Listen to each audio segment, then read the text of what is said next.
क्या आपने कभी ये सोचा है कि कुत्ता जिसे आप टॉमी, टाइगर, शेरू बुला लेते हो, उसका स्मेल करने यानी सूंघने की शक्ति इतनी तेज क्यों होती है? चलो यार आ जाओ फटाफट, अब बिना लफ्जों के खेलें और सीधा समझाता हूँ 2 मिनट में। पहला पॉइंट ये है नंबर ऑफ सेल्स यानी कोशिकाओं की संख्या। देख, तुम और मैं इंसान हैं, हमारी नाक में सूंघने वाली जितनी कोशिकाएं हैं वो लगभग 5 से 6 करोड़ हैं।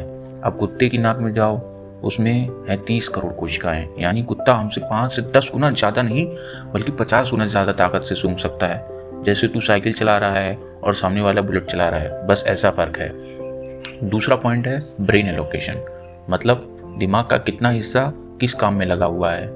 अब सुनो सबसे मज़ेदार बात, कुत्ते का दिमाग का जो हिस्सा सिर्फ सूंघने के काम में आता है वो तुम्हारे उस हिस्से से 40 गुना बड़ा है। जितना तुम सोच सकते हो दिमाग फेसबुक, रील्स, गर्लफ्रेंड मैसेज में लगता है, कुत्ते का पूरा फोकस सिर्फ एक काम पर है, महक को पकड़ो, एनालिसिस करो, रिपोर्ट दो। और तीसरा पॉइंट है स्मेल विजन, मतलब सीधी भाषा में अगर कहूँ तो ऐसा समझो कि आपका टॉमी महक को देख सकता है।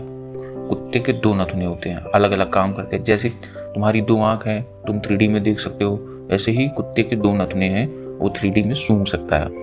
उसे पता चल जाता है कि महक दाईं ओर से आ रही है या बाईं ओर से, कितनी दूर आ रही है, कितनी पुरानी है। वो महक का एक GPS है। जो अगला पॉइंट है गीली नाक का राज, सीक्रेट ऑफ वेट नोज। वो गीली नाक ये कोई जुकाम नहीं है, असल में गीली नाक महक के कणों को फंसाने वाला ग्लू है। जैसे तुम किसी चीज़ पर पानी डालते हो वो चिपक जाती है, वैसे ही गीली नाक हवा में तैरते महक के परमाणुओं को पकड़ लेती है। और जब वो नाक चाटता है तो जीभ पर भी सेंसर होते हैं जो उन महक को डिटेल में पढ़ लेते हैं।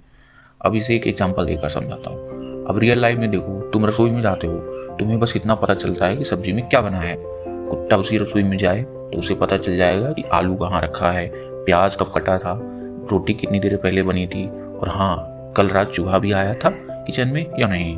इतनी डिटेल, मतलब पूरी बात का सार ये है कि कुत्ते की नाक सिर्फ नाक नहीं है, ये एक हाईटेक लैब है, GPS है, टाइम मशीन है और जासूसी का ऑफिस है। वो दुनिया को वैसे नहीं देखता जैसे हम देखते हैं, वो दुनिया को सूंघता है और इसलिए वो तुम्हें दूर से ही पहचान लेता है, तुम्हारा मूड जान लेता है। और हाँ, तुम्हें छुप कर चॉकलेट खाई तो वो भी भांप लेगा, इसलिए छुप कर चॉकलेट मत खाना।